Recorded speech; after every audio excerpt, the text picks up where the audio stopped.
नमस्कार साथियों, स्वागत है आपका हमारे ऑफिशियल यूट्यूब चैनल आशीष एडटेक में। आज हम अपनी दुकान में हैं, ऑनलाइन कैफ़े में हैं, जहां हम सुनील भाई से मिलेंगे। सुनील भाई की फ़ोटो दिखा दीजिए।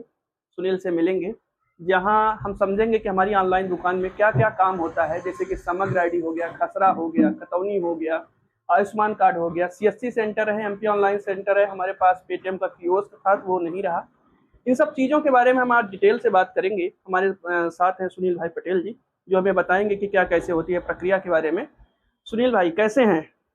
मैं मस्त हूँ। मस्त हैं सुनील भाई। तो हमारे सहयोगी सुनील भाई बताएंगे कि आज ऑनलाइन कैफे में क्या क्या काम हो रहा है इस समय, और सारी जो सबसे बड़ी परेशानी है इस समय ऑनलाइन धोखाधड़ी, उससे भी बचने के लिए हम उपाय इनसे पूछेंगे क्या कैसे है। तो सबसे पहले ये बताइए कि आपकी इस दुकान में ऑनलाइन कैफे में क्या क्या काम होता है?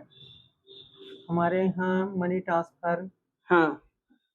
और ऑनलाइन से रिलेटेड सभी काम होते हैं। ऑनलाइन फॉर्म भरते हैं, जो वैकेंसी आती हैं हाँ। सरकारी। हाँ। हाँ। और इस समय तो हमारे यहाँ आयुष्मान का काम चल रहा है। अच्छा, 70 प्लस वालों की बात करें, हाँ, हाँ। बुजुर्गों की। हाँ। हुँ। तो यदि कोई बुजुर्ग 70 से यदि कम है तो उसका नहीं बनेगा, है ना? नहीं, बिल्कुल नहीं बनेगा। तो नहीं। यदि कोई बुजुर्ग 70 साल के हो गए हैं और उनको आयुष्मान कार्ड बनवाना है, तो क्या-क्या करना होगा उनके लिए? उनके लिए डॉक्यूमेंट का रिक्वायरमेंट रहेगा, आधार कार्ड, समग्र आईडी और आधार से लिंक मोबाइल नंबर। अगर ना हो, फिर भी वो फिंगर से हो जाएगा काम। अच्छा, अच्छा। कुछ लोगों के जैसे मान लीजिए आधार से मोबाइल नंबर लिंक है तो हो जाता है, ओटीपी से हो जाता है। हुँ। कुछ लोगों का फिंगर से हो जाता है, लेकिन 70 साल जो है तो ऐज बहुत ज़्यादा होती है, तो यदि उनका फिंगर से ना हो तो फिर क्या आइरिस वाला सुविधा है क्या, आइरिस वाली? जी, आइरिस की सुविधा है मेरे पास। अ, आइरिस की भी सुविधा है, हाँ। हाँ, हाँ। और मतलब वो बनवा सकते हैं। हुँ। तो इसको बनने में कितना समय लग जाता है? क्या कैसे इसका चार्जेस वगैरह तो हो गया, जो भी है फ्री में ही बन जाता है। हुँ। क्या कितना समय लगता है इसको बनने में? जैसे अभी मैं इनका रजिस्ट्रेशन करूँगा 70 प्लस आयुष्मान का, हाँ। तो उसमें लग जाएँगे लगभग 15 से 20 मिनट अच्छा, टाइम अप्रूव 15-20 होने मिनट में में। आप कह रहे हैं कि जनरेट हो जाएगा, हाँ, डाउनलोड हो जाएगा, हाँ, हाँ। है ना? वो मतलब काम करने लग जाएगा। हुँ। चलिए बहुत-बहुत धन्यवाद। तो 70 से नीचे वालों के लिए क्या सुविधा है? वो बहुत परेशान रहते हैं, उनके लिए क्या कहेंगे आप? उनका लिस्ट में नाम आना चाहिए। अच्छा, अ, कै इस कौन-सी लिस्ट में? आयुष्मान की लिस्ट में समग्र से उसमें फैच किया जाता है डाटा को। हाँ, हाँ। अगर आता है नाम तो उनका भी बन जाएगा। बिल्कुल, हुँ। बिल्कुल। जी, बहुत-बहुत धन्यवाद। तो देखिए, आयुष्मान जो है तो 70 प्लस और 70 से नीचे वालों का भी बन जाता है। 70 प्लस में जो है तो सभी का बन जाता है ना? चाहे जो भी क्राइटेरिया हो, लेकिन 70 से कम वालों का जो है तो लिस्ट में नाम होना, जैसा कि ये बता रहे हैं कि आयुष्मान लिस्ट में नाम होना ज़रूरी है, उनका बन जाता है। बहुत-बहुत धन्यवाद सुनील भाई, ये हमें बात बताने के लिए। आगे हम चलते हैं, एक और योजना इस समय चल रही है जो कि राजस्व अभियान के तहत है, समग्र खसरा ई-केवाईसी। हुँ। उसके बारे में थोड़ा-सा हमें बताएँ कि क्या कैसे है वो, क्या है मुहिम, क्या है ये सरकार की, वो हमें बताएँ, मध्य प्रदेश सरकार की समग्र के खसरा ई-केवाईसी के बारे में। समग्र ई-केवाईसी कराना सभी के लिए अनिवार्य है। जी, जी।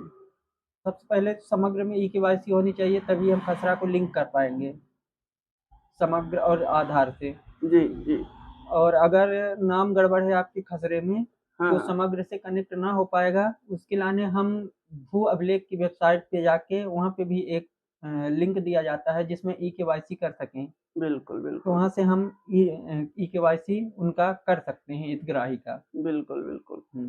तो मतलब केवाईसी कह रहे हैं कि 2 तरीके से होता है, एक समग्र पोर्टल से हो जाता है और एक भूलेख पोर्टल से हो जाता है ना? हुँ। यदि समग्र केवाईसी है और आपके भूलेख मतलब जो खसरा है उसमें आपका नाम डिटेल सही है, तो आप समग्र से करवा सकते हैं। डिटेल सही नहीं है, तो केवाईसी आपको भूलेख पोर्टल से के साथ-साथ उसमें भी हो सकता है। बहुत-बहुत धन्यवाद सुनील भाई। तो हुँ। 2 जानकारी हमें इन्होंने बताया, एक आयुष्मान के बारे में बताया उन्होंने डिटेल से कि क्या कैसे होना चाहिए, और समग्र के बारे में बताया। इस समय बहुत सारे लोग हम देख रहे हैं कि परेशान हैं सहारा रिफंड को लेकर के। तो ये मतलब क्या हो रहा है? आपने बहुत सारे लोगों का सहारा रिफंड का फॉर्म भरा होगा। क्या हुँ। कुछ लोगों का सहारा का पैसा आया? और यदि नहीं आ रहा पा रहा है तो क्या दिक्कत हो रही है? इसके बारे में थोड़ा-सा बताइए, हमें डिटेल से ऑडियंस को जानना है, हमारे दोस्तों को जानना है, हमारे सभी भाई-बंधुओं को। सहारा रिफंड में एक तो मिलान होता है, जो सहारा की पासबुक होती है, और दूसरा मैंडेटरी होता है कि आपके आधार से बैंक कनेक्ट हो और उसमें भी नाम सही हो, आधार में भी नाम सही, तीनों जगह एक जैसे हो, तभी वो सहारा का रिफंड का फॉर्म प्रोसेस किया जाता है। अन्यथा वो रिजेक्ट कर दिया जाता है। बिल्कुल, बिल्कुल। हुँ, तो ये है कि कह रहे हैं कि जैसे कि आपका जो पासबुक बना हुआ है सहारा का जो भी है मतलब उसमें कई आईडी रहती है ना? हुँ। कौन-कौन सा रहता है उसमें?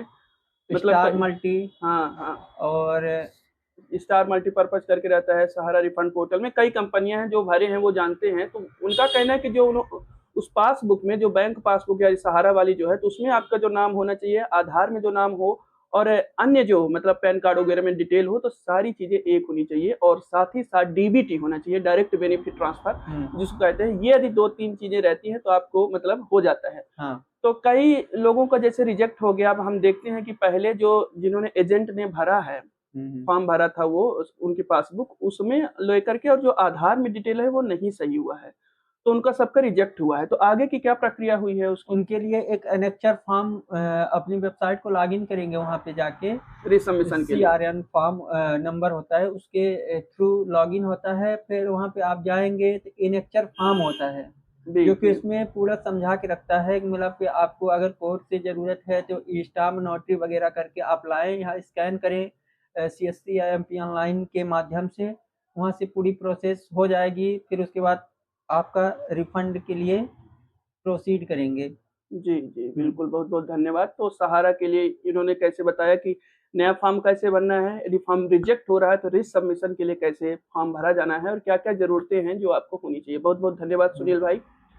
और एक तीसरी चीज़ जो हम पूछेंगे आपसे कि आयुष्मान हो गया, सहारा रिफंड पोर्टल हो गया और हम देखेंगे कि ये एक ऑनलाइन फ्रॉड बहुत सारा हो रहा है। जैसे कि हम लोगों आप लोगों ने यदि जानते हो कि हमारे साथ भी होने के चांसेस थे, पर हम सतर्क रहे और उसको किसी तरीके से कंट्रोल किए हैं। तो उससे कैसे बचा जाए? क्या ओटीपी शेयर करनी चाहिए? कहाँ से क्या कैसे? क्योंकि आजकल लोग जो है तो मतलब तेज़ी से फ़ोन पे का चलन हो गया, फ़ोन पे जैसे जो और ऐप है यूपीआई का, तो वो कैसे बचे उसके लिए?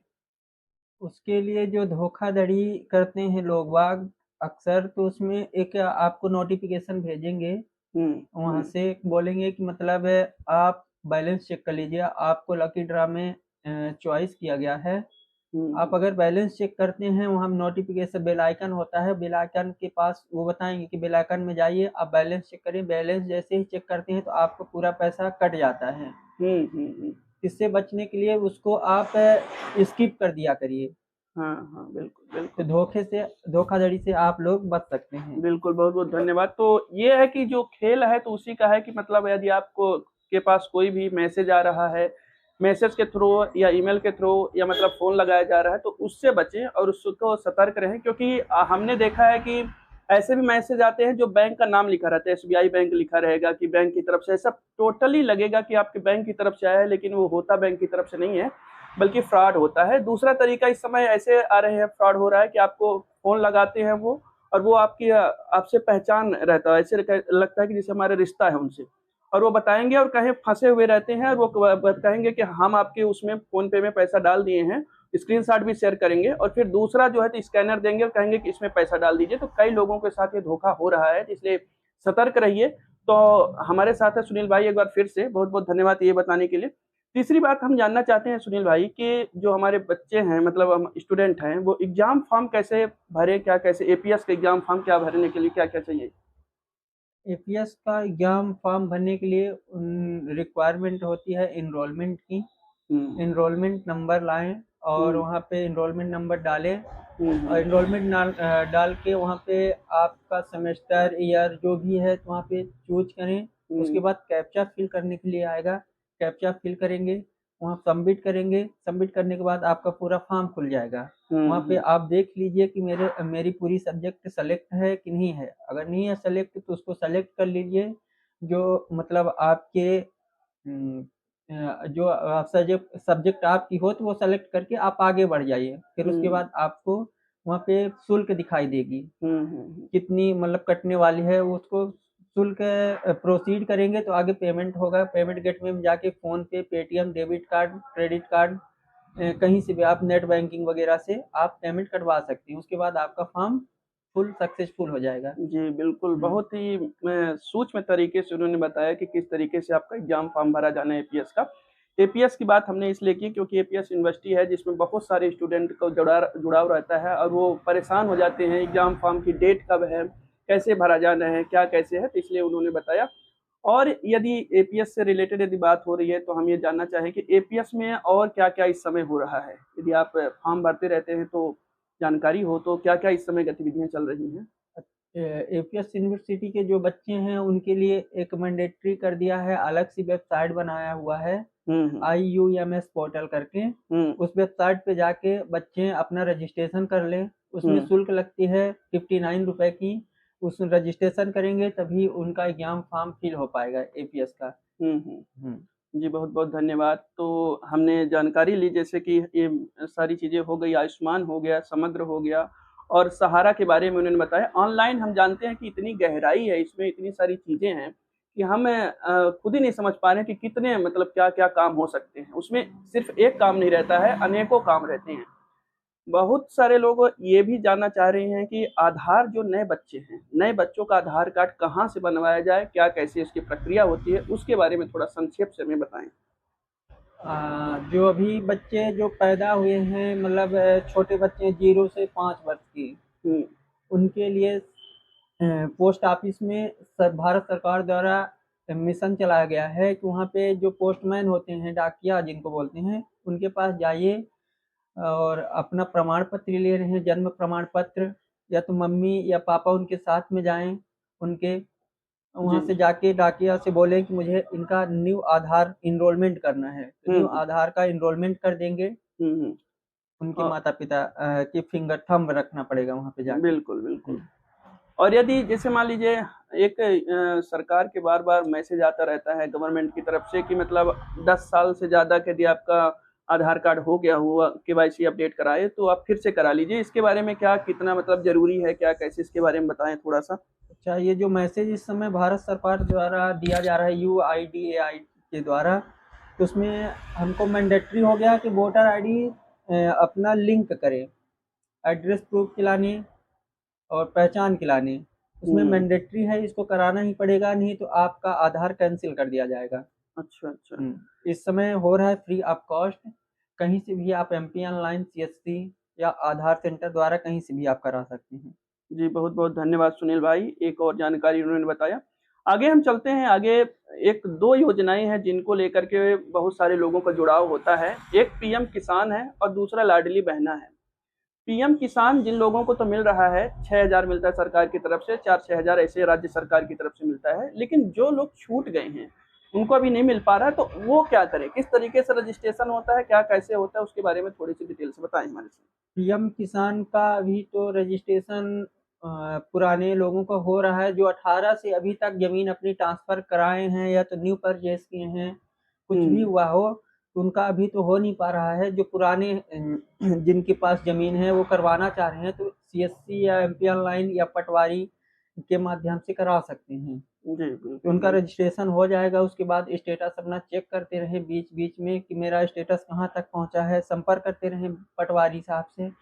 ये जी, सारी बिल्कुल। चीज़ें हैं। और जो लाडली बहना आप बात किए, तो हाँ, लाडली बहना का जो रजिस्ट्रेशन हुआ था, न्यू रजिस्ट्रेशन तो अभी हो नहीं रहा है, पुराने वालों का मतलब दिया जा रहा है उनको पैसा। अच्छा, अच्छा। न्यू अभी कोई मोहन यादव नहीं अनाउंस किए हैं। अच्छा, अच्छा।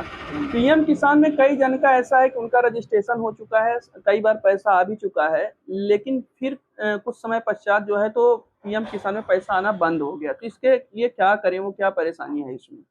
वो अपना सबसे पहले तो पीएम किसान सम्मान निधि की वेबसाइट पे जाएँ, आधार से लॉगिन करें। उसमें दिखाई देगा कि आपकी लैंड सीडिंग है कि नहीं है, बैंक सीडिंग देख लें। उसके अलावा यही 2 प्रॉब्लम रहती है इसमें, हुँ, बैंक हुँ। सीडिंग या तो लैंड सीडिंग होगी। हुँ, हुँ। इसी में 2 प्रॉब्लम आप इसको ठीक करवा लीजिए, उसके बाद आपका पूरा पैसा आ जाएगा अगली किस्त में। जी, बहुत-बहुत हुँ। धन्यवाद। तो देखा आप लोगों ने कैसे सुनील ने पीएम किसान के बारे में भी डिटेल से बताया और मुझे लगता है जो जानकारी वो बता रहे हैं तो वो ऐसे नहीं है, उन्होंने बहुत काम किया है, अनुभव है इस वजह से बता रहे हैं। आगे चलते हैं, आगे यदि हम बात करें समग्र केवाईसी में यदि किसी बच्चे का समग्र से ही नया जुड़ना है, नए बच्चे का जोड़ना है तो उसके लिए क्या प्रक्रिया है?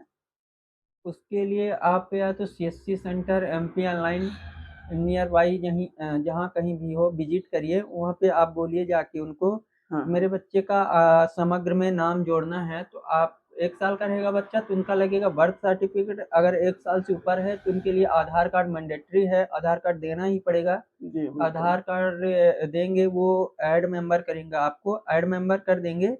उसके बाद आपका 24 से 48 घंटे में दिखने लगेगा, शो होने लगेगा न्यू मेंबर। जी, जी, बिल्कुल, बिल्कुल। तो इस तरीके से जो है तो नए सदस्य जो है तो अपने समग्र में अपने आप को जुड़वा सकते हैं। आगे चलते हैं, यदि हम बात करें कि समग्र खसरा ई-केवाईसी के साथ-साथ भू-लेख का भी हो गया, हमने बात किया, आयुष्मान की बात किया, एपीएस की बात किया, एपीएस यूनिवर्सिटी की बात किया, बेसिक क्वेश्चन हो गए। तो आगे क्वेश्चन मुझे खुद नहीं आता। साथियों, आगे एक बात और है कि मतलब हमारे कई दोस्तों को ये क्वेरी रहती है कि एमपी ऑनलाइन की आईडी कैसे लें? उन्हें भी कियोस्क चलाना रहता है, एमपी ऑनलाइन चलाना रहता है, तो वो आईडी कैसे लें? क्योंकि परेशानी हो जाती है, एमपी ऑनलाइन की आईडी रहती है तो बहुत सहूलियत हो जाती है ऑनलाइन काम करने में। तो बताएँ एमपी ऑनलाइन की आईडी कैसे लें सुनील भाई? एमपी ऑनलाइन की आईडी एमपी ऑनलाइन की वेबसाइट पर आएँ, जो कि वेबसाइट का नाम है www.mpionlinelimited.com। हाँ, उस पे जाके आप विजिट करिए, वहाँ पे लॉगिन वाले सेशन में जाएँगे, वहाँ पे न्यू रजिस्ट्रेशन का ऑप्शन आपको मिलेगा। आप वहाँ पे जाके न्यू रजिस्ट्रेशन करें, न्यू रजिस्ट्रेशन में आपकी डॉक्यूमेंट का रिक्वायरमेंट रहेगा, आधार कार्ड, बिजली बिल, समग्र ID, bank passbook, photo, signature इत्यादि चीज़ों का रहता है। आप वहाँ पे अर्बन क्षेत्र से हैं या तो रूरल क्षेत्र से, अर्बन की अलग पेमेंट उसमें कटेगी और रूरल की अलग। वहाँ पे आप जाके रजिस्ट्रेशन अपना कंप्लीट करिए। उसके बाद जब कंप्लीट हो जाएगा आपको एक मेल आएगा, मेल में आएगा आपको देगा मेल कि आप अपना वो कोर्ट में जाके स्टाम्प बनवाइए। स्टाम्प बनवा के आप अब उसको अपलोड करें, डिजिटल सिग्नेचर बनवा लें अपनी, उसके बाद अपलोड करके आपकी आईडी चालू हो जाएगी। जी, बहुत-बहुत धन्यवाद सुनील भाई। तो उन्होंने इस तरीके से आप एमपी ऑनलाइन की आईडी बनवा सकते हैं। आप वेबसाइट में जाइए mpionline.gov.in इसमें जाएँगे। इसी के साथ-साथ एमपी ऑनलाइन जैसा एक सीएससी सेंटर चल रहा है, उसकी आईडी कैसे लें उसके बारे में थोड़ा-सा बताएँ? हमारे पास दोनों है, एमपी ऑनलाइन भी है, सीएससी सेंटर भी है, तो इसलिए है ना? बताएँ इसी सुनील। तरीके से सीएससी की भी आईडी ले सकते हैं, जिस तरह मैं बोला। आप डिजिटल सेवा के पोर्टल पर जाएँ, वहाँ पे आता है न्यू कैंडिडेट रजिस्ट्रेशन का ऑप्शन। न्यू कैंडिडेट का रजिस्ट्रेशन करें, वहाँ पे एक एग्ज़ाम होता है, एग्ज़ाम देना पड़ता है सीएससी में। अगर एग्ज़ाम आप पास करें तभी आपको सीएससी आईडी, डीएम जो होते हैं आपके ज़िले के, डीएम अप्रूव कर देते हैं आपकी सीएससी आईडी। उसमें सारी सेवाएं चालू हो जाती हैं, जैसे कि आयुष्मान, बहुत सारी चीज़ें रहती हैं, बैंकिंग का काम कर सकते हैं, आधार का काम कर सकते हैं, उसके थ्रू एमपी ई डिस्ट्रिक्ट चला सकते हैं। ये जी। सारी चीज़ें रहती हैं अपने सीएससी के अंदर।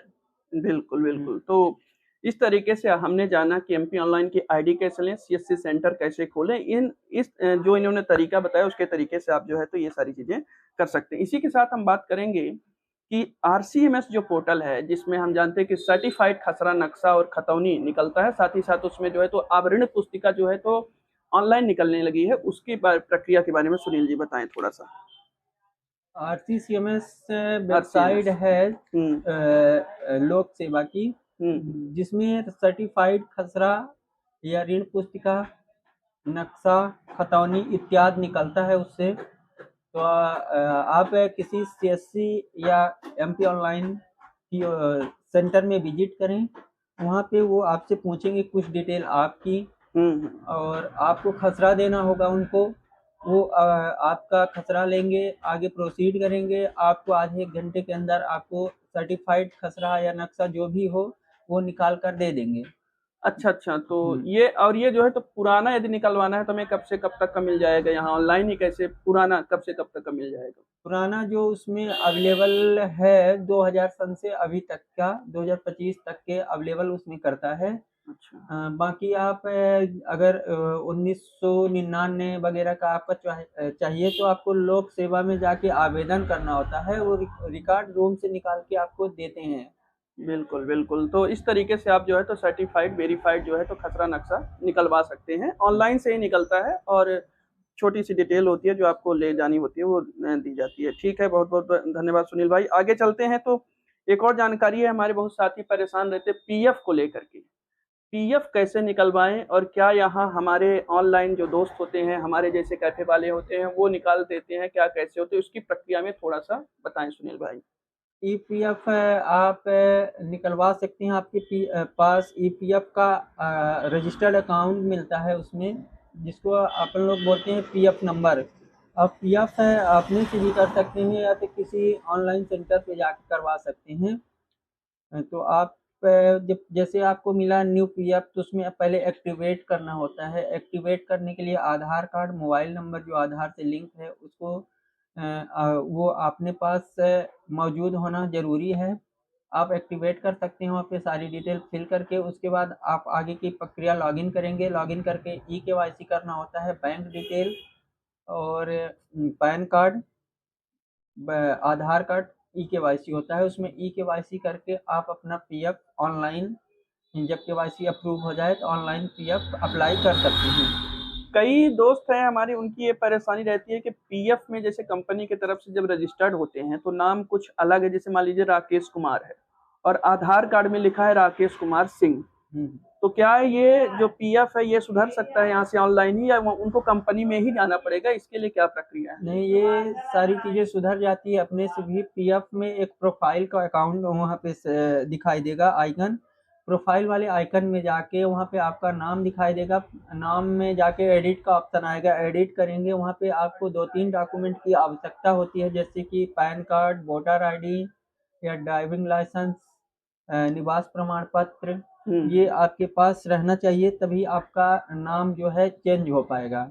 बिल्कुल बिल्कुल। तो पीएफ के लिए आप ये इस तरीके से अप्लाई कर सकते हैं, इस तरीके से पीएफ बन जाता है। और यदि इमरजेंसी हो, ज़रूरत हो, तो हमसे अभी आप संपर्क कर सकते हैं। इसी तरीके से हम आगे बात करेंगे। आजकल इतना चलन है कि आधार से ही पैसा निकलवाने को, जिसको कहते हैं एईपीएस।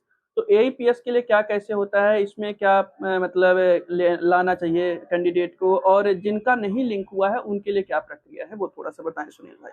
अब आधार इनेबल सर्विस जो है एईपीएस, आधार से पैसा निकालने के लिए आधार कार्ड कैंडिडेट को लाना अनिवार्य रहता है।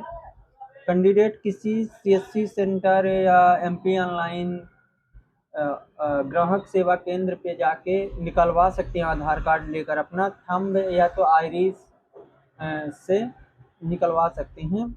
बाकी बाकी ये है कि हाँ, यदि मान लीजिए उनका नहीं लिंक है तो क्या करें? तो उनका अगर आधार नहीं लिंक है तो वो अपने नज़दीकी बैंक में जाके, ब्रांच में जाके वहाँ पे आधार सीडिंग का फॉर्म भरें। आधार सीडिंग का फॉर्म भर के जमा कर दें। 24 से 48 घंटे में उनका आधार सीड कर दिया जाता है उनके बैंक से आधार इनेबल सर्विस के लिए। तो उनका आधार पैसा आसानी से फिर निकल सकता है। एक योजना चल रही इस समय संबल कार्ड। संबल कार्ड के बारे में थोड़ा सा बताएं। संबल कार्ड से क्या क्या लाभ है वो भी बताएं लोगों को, और थोड़ा डिटेल से बताएं। तो संबल कार्ड के बारे में पहले बताएं आप थोड़ा सा। संबल कार्ड जो गरीबी रेखा में आते हैं, मजदूर वर्ग के लोग, किसान हो गए, कई तरह के लोग होते हैं। तो जैसे मतलब सर्विस वाले संबल का योजना का लाभ ले ही नहीं सकते, उनका नहीं बनाएंगे। और संबल के लिए आपको डॉक्यूमेंट की रिक्वायरमेंट रहेगा। आधार में सबसे पहले केवाईसी होना अनिवार्य है। आधार समग्र केवाईसी होना अनिवार्य है। उसके बाद आप संबल का फॉर्म भर सकते हैं। संबल के लिए समग्र आईडी और आधार कार्ड लाना अनिवार्य रहता है। आप देंगे, अपने से भी कर सकते हैं। संबल .2.0.in पर जाके आप विजिट करके वहां से संबल का न्यू आवेदन कर सकते हैं। बिल्कुल बिल्कुल। अभी ये योजना जो है संबल कार्ड की योजना 2018 से शुरू हुई थी। हम अपने दोस्तों को बता दें, 2018 से जब मुख्यमंत्री शिवराज सिंह थे, उसके बाद जो है तो फिर इसका 2.0 21-22 में आया है।